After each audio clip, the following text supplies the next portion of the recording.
Lorsqu'on s'intéresse au patinage artistique dans ses détails, on se rend compte que cette discipline olympique pourrait voir des dérivés émerger rapidement. En effet, le ballet sur glace se définit comme une pratique du patinage artistique plus libre, où des chorégraphies sont réalisées par un groupe de 24 patineurs sans restriction d'âge. Ce ballet peut ainsi se pratiquer dans n'importe quelle patinoire homologuée. Le ballet sur glace trouve ses racines dans les carnavals américains. Depuis les années 1860, grâce aux exhibitions de Jackson Hines à Vienne, le ballet prend son envol et se développe en Russie avec le Cirque sur glace de Moscou en 1962. Ce sont souvent des artistes, anciens patineurs qui, en quête de liberté, ont fait avancer ce sport. Ce n'est qu'en 1980 que le ballet sur glace devient une discipline à part entière.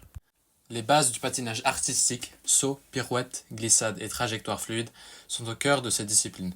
Les patineurs exécutent des mouvements synchronisés tout en maintenant une posture fluide. Cela exige une préparation physique intense et une grande maîtrise du corps, notamment pour l'équilibre et la gestion de l'environnement sur la glace. Comme dans le ballet classique, les mouvements des danseurs sur glace suivent une chorégraphie précise et une gestuelle codifiée.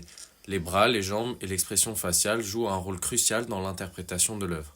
Les danseurs cherchent à exprimer des émotions et à raconter une histoire comme dans un ballet traditionnel.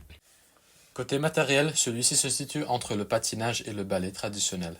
On retrouve les patins, gants et autres outils nécessaires au patinage, ainsi que des justes au corps adaptés à la nature de la chorégraphie. Le matériel étant relativement simple, la pratique du ballet est ouverte à un large public. Des événements comme Holiday on Ice ou les shows de Sonia Henny, triple championne olympique, ont popularisé le ballet sur glace sous forme de spectacle grand public alliant narration, costumes et effets visuels.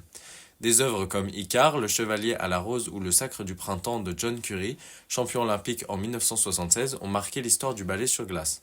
La création de l'Ice Theatre à New York en 1984 a également renforcé la popularité de la discipline.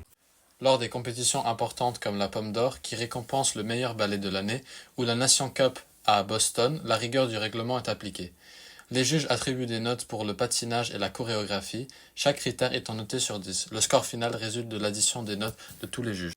Le ballet sur glace a apporté une évolution dans le domaine du patinage artistique en fusionnant la liberté expressive du ballet avec les performances athlétiques du patinage, ouvrant de nouvelles perspectives dans le monde du sport.